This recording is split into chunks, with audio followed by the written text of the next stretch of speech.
क्या यूपी के मुस्लिम वोटों का बिखराव हो रहा है जिसकी वजह से बीजेपी जीत रही है? क्या उत्तर प्रदेश का मुसलमान कंफ्यूज है या फिर बीजेपी को जिताने जा रहा है? यूपी का मुसलमान वोट किसे मिलेगा, सपा और कांग्रेस को या फिर मुसलमान मोदी पर भरोसा जताएंगे? क्या 24 के चुनाव में बोलेगा यूपी का मुसलमान शुक्रिया मोदी भाईजान?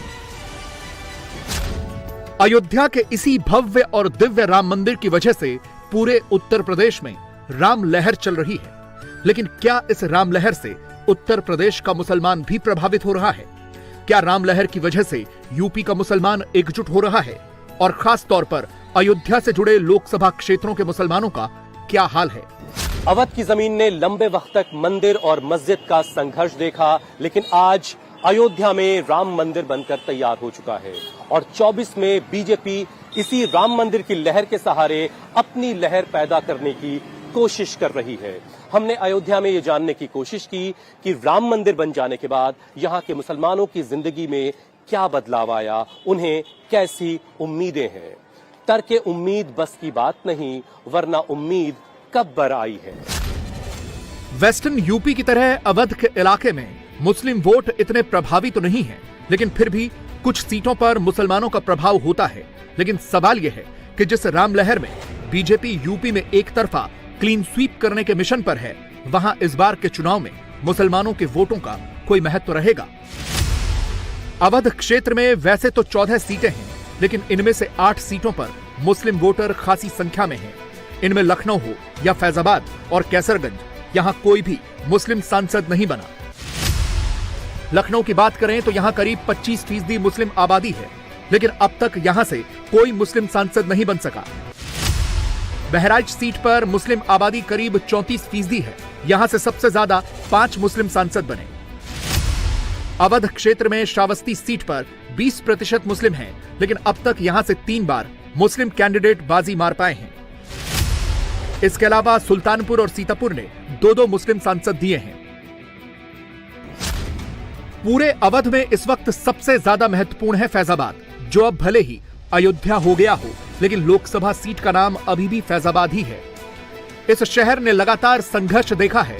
राम मंदिर का आंदोलन हुआ, बाबरी का विवादित ढांचा टूटा, लेकिन अब अयोध्या में भव्य राम मंदिर बन गया है, उद्घाटन हो गया है। रोजाना लाखों श्रद्धालु अयोध्या आ रहे हैं।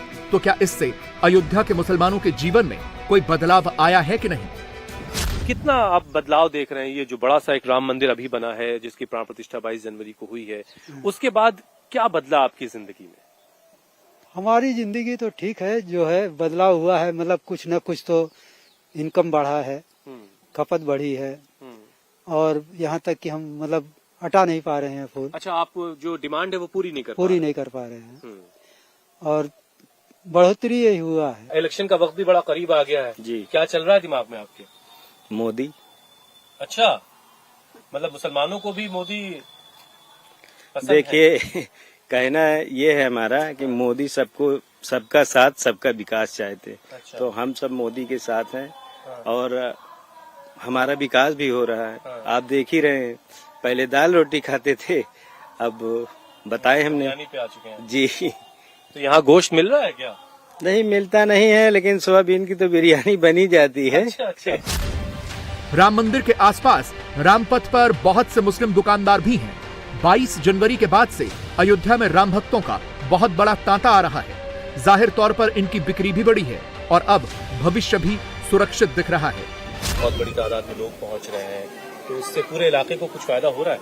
नहीं, बिल्कुल फायदा हो रहा है और फायदा होगा भी आगे, क्योंकि जब तक फैजाबाद था तो डेवलपमेंट नहीं था। अयोध्या होने के बाद वो सारी चीजें हुई जो हम लोगों ने नहीं सोचा था।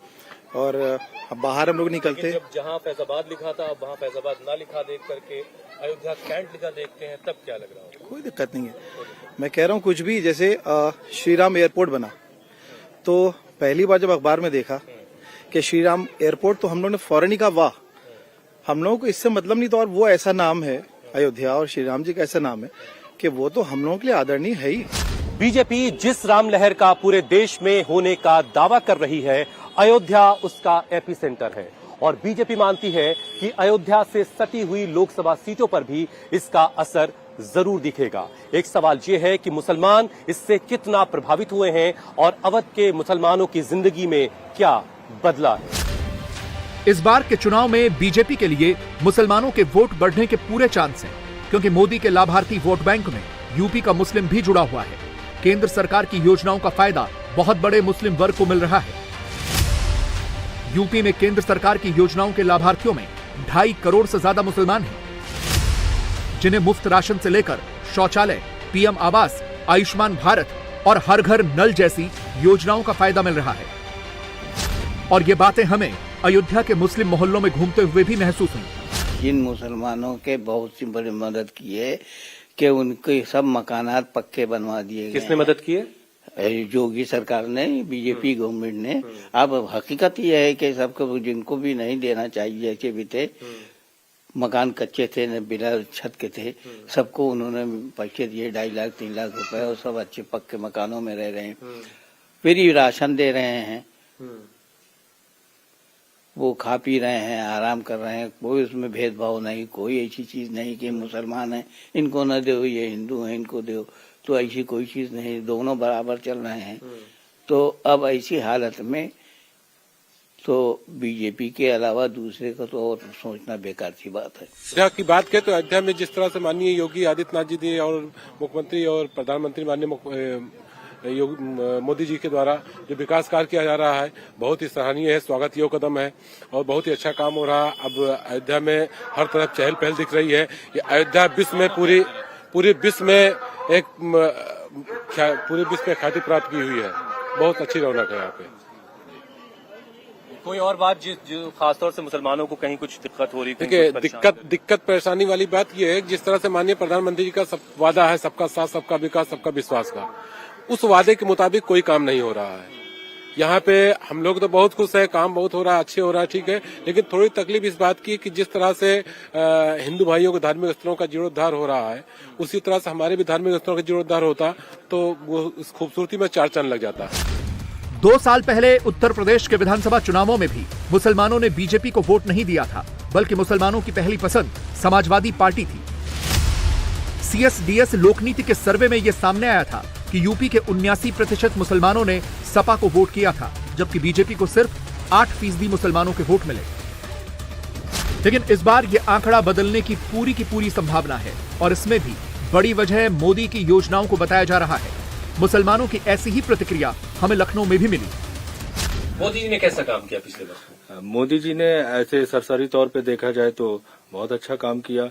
रोजगार के जरिए लोगों में, गांव देहात में हमने जैसे जाते हैं, इंटीरियर में पता लगता है कि राशन दे रहे हैं, घर बनवा रहे हैं। तो ऐसे सुनने में लोगों से अगर बात करें तो लोग कहते हैं सरसरी तौर पे कि हाँ, अच्छा काम किया। क्या मुसलमानों का साथ मोदी जी को मिल रहा है? अब वो अगर मान लिया राशन बंट रहा है तो मुसलमान भी ले रहे हैं, हिंदू भी ले रहे हैं, तो उसको बिल्कुल बांट नहीं सकते हम कि ये मुसलमानों के लिए ये किया है और हिंदुओं के लिए ये किया। अगर मुसलमानों के लिए नहीं कर रहे तो जो पूरी मिनिस्ट्री बनी हुई माइनॉरिटी की, वो क्यों बनी हुई है, उससे लोग बहुत से फायदा उठा रहे हैं। लखनऊ में भी हमें ये ट्रेंड देखने को मिला कि ज्यादातर मुसलमानों की पहली पसंद कांग्रेस थी। राहुल गांधी और उनके प्रवक्ताओं ने सरकार को बुरा भला कहने के लिए जिन तर्कों का सहारा लिया है, वही तर्क यूपी के मुस्लिम मोहल्लों में भी पहुंच रहे हैं। हालांकि गठबंधन में लखनऊ की सीट समाजवादी पार्टी के हिस्से में आई है। मोदी जी ने कुछ काम किया, कुछ करवा रहे हैं? काम तो किया है, लेकिन समाज में थोड़ी सी जो है निगेटिविटी बढ़ी है आपस में। मतलब निगेटिविटी मतलब भाईचारे कम है। काम दिखता तो है, काम तो दिख रहा है, लेकिन ये एक चीज है कि आपस में जो है भाईचारा थोड़ा सा कम है। अभी वोट करने का वक्त बड़ा करीब है जी, तो मोदी जी भी उम्मीद लगाए बैठे हैं, राहुल गांधी और अखिलेश की जोड़ी भी है जी, मायावती भी हैं। कुछ कंफ्यूज हो या क्लियर है? नहीं, मैं एकदम क्लियर हूँ कि एक ही शख्स है राहुल गांधी, जो इसके अंदर स्टील की रीढ़ की हड्डी है और वो किसी से झुकेगा, डरेगा नहीं, और इस देश का पूरा युवा राहुल गांधी जी के साथ खड़ा है। अच्छा, आपका नाम क्या है? हुसैन जाफरी। हुसैन साहब, क्या मुसलमानों का रुख जब सेंटर की बात होती है तो कांग्रेस की जानिब होता है, क्या ऐसा है? ऐसा लग रहा है कि कांग्रेस की तरफ है, क्योंकि बीजेपी की तरफ मुसलमान गए, लेकिन हमको नहीं लग रहा है कि बीजेपी ने कुछ मुसलमानों के लिए फायदा पहुंचाया हो। इसलिए जैसे लखनऊ है या राजनाथ सिंह जैसे इतने बड़े लीडर यहाँ के वो हैं, MP हैं, चाहे हमारे जो यहाँ के विधायक हैं, कभी हमारे क्षेत्र में आए नहीं वो लोग। ये लोकसभा में उत्तर प्रदेश में खास करके मुसलमान जो है वो पूरी तरीके से समाजवादी पार्टी और कांग्रेस पार्टी के साथ खड़ा हुआ है, क्योंकि इनके जुमलों से परेशान हो चुका है। हर तरीके की इन्होंने सुरक्षा की गारंटी तो दी, मगर हमारे रोजगार की सुरक्षा नहीं मिली। हमें आज प्रदेश में, पूरे देश में मोदी जी चिल्ला चिल्ला कहते राशन दिया, राशन दिया। इस राशन से देश के युवाओं का भला तो हो नहीं सकता, इसका भला कैसे होगा? हमारा ये हमें कौन उठा के लेके आएगा? इस बार के चुनावों में एक खास ट्रेंड ये भी देखने को मिल रहा है कि कोई भी मौलवी मौलाना वोट देने की कोई सामूहिक अपील नहीं कर रहे हैं, क्योंकि उन्हें लग रहा है कि ऐसा करने से हिंदू वोट एकजुट होगा, ध्रुवीकरण होगा और इसका बीजेपी को फायदा होगा। लखनऊ में तो उल्टा शिया धर्मगुरु योगी की सरकार को सबसे बेहतर बता रहे हैं। उनका तर्क है कि योगी के आने के बाद यूपी में दंगा रुका है और इससे मुसलमानों की ही बेहतरी हो रही है। सबसे ज्यादा जो मुसलमानों को नुकसान होता था वो दंगों से होता था, मतलब पूरे बाजार जल गए और पूरे बाजार खत्म हो गए। सबसे अच्छा जो उपलब्धि इसको कहना चाहिए हिंदी में, सबसे ज्यादा जो इस वक्त योगी सरकार में हुआ है कि दंगे जो लोग दिए और कोई भी दंगा उनके जमाने में नहीं हुआ है, और इसकी वजह से मुसलमान को तरक्की का मौका मिल रहा है। वरना आप देखते हैं कि जहां भी एक मरतबा दंगा होता है तो मुसलमान 20 साल पीछे चला जाता है। मोदी जी भी चाहते हैं कि उनको भी मुसलमानों के वोट मिलने चाहिए। उधर दूसरी तरफ राहुल गांधी हैं, अखिलेश की जोड़ी है, एक तरफ से मायावती हैं। तो आप जब लोगों से मुलाकात कर रहे हैं तो क्या मुसलमान आपको अभी उलझन में मिल रहा है, कश्मकश में दिख रहा है, या वो क्लियर है? देखिए, हर पार्टी जो है वो अपनी तरफ खींचने की कोशिश में है। सपा अपनी तरफ खींच रहे हैं, कांग्रेस वाले अपनी तरफ खींच रहे हैं, जबकि इनमें से किसी ने भी मुसलमानों के लिए दमड़ी भर का काम नहीं किया है। मोदी जी ने कुछ काम किया, और मोदी जी के सिलसिले में कहा जाए, क्योंकि पूरे देखिए तो टोटल की बात होती है। हिंदुस्तान की तरक्की का मतलब है हर हिंदुस्तान की तरक्की। तो पूरे हिंदुस्तान को उन्होंने तरक्की दी है और उसमें मुसलमान शामिल है, इसमें कोई शक नहीं है। हो सकता है कहीं पर कोई दिक्कत आ गई हो तो ऐसी दिक्कतें हिंदुओं को भी आती हैं, ऐसी दिक्कतें मुसलमानों को भी आती हैं। तो हम ये नहीं समझते कि खास मुसलमानों को कोई दिक्कत है, बल्कि वो एक जनरल चीज है जो कभी कभी हो सकती है। लेकिन ये कि अगर हिंदुस्तान टोटल देखा जाए तो हिंदुस्तान ने बहुत ज्यादा तरक्की की है। मैं ईरान जब गया था तो ईरान वाले कह रहे थे, ईरान वाले वहां की हुकूमत में ये है कि इस वक्त सबसे ज्यादा जो तरक्की कर रहा है दुनिया में वो हिंदुस्तान तरक्की कर रहा है। अवध की पहली राजधानी फैजाबाद हो या फिर लखनऊ, इन दोनों जगहों से कभी कोई मुसलमान सांसद नहीं जीत सका। फैजाबाद में तो मुसलमानों की आबादी कम है, लेकिन लखनऊ में 25% से ज्यादा मुसलमानों की आबादी होने के बावजूद कभी कोई मुस्लिम कैंडिडेट नहीं जीत पाया। पहले अटल बिहारी वाजपेयी जीतते रहे और अब लखनऊ से राजनाथ सिंह सांसद हैं, और बीजेपी के इन बड़े नामों की जीत सुनिश्चित करने में मुसलमानों का भी हाथ है। और वो कहते हैं, पता अब तक नहीं बदला हमारा, वही घर है वही किस्सा हमारा। अब लखनऊ से सटे कानपुर की भी बात कर लेते हैं। कानपुर में वैसे तो हार और जीत का फैसला पूरी तरह से ब्राह्मण मतदाता करता है, जो इस सीट पर करीब 50% है, लेकिन फिर भी मुसलमान वोट है जो लोकसभा में निर्णायक तो नहीं है, लेकिन अपनी आवाज उठा तो रहे हैं। ज्यादातर मुसलमान मोदी के खिलाफ दिखते हैं, लेकिन कुछ ऐसे भी हैं जो मोदी की योजनाओं के चलते उनके साथ जुड़ रहे हैं। अच्छा, मोदी जी मुसलमानों के करीब आने की कोशिश कर रहे हैं, तो क्या उनको लेकर के क्या सोच रहे हैं आप? नहीं, मोदी जी जो काम कर रहे हैं उसमें पार्शियलिटी साफ दिखाई देती है। अच्छा। जी, सीए हो या कहीं पर कोई भी विवाद होता है उसमें इतना इन्वॉल्वमेंट नहीं रहता उसमें, कि जो सडनली जो एक्शन होना चाहिए वो नहीं होता है। एक समुदाय को लेकर काम होता है,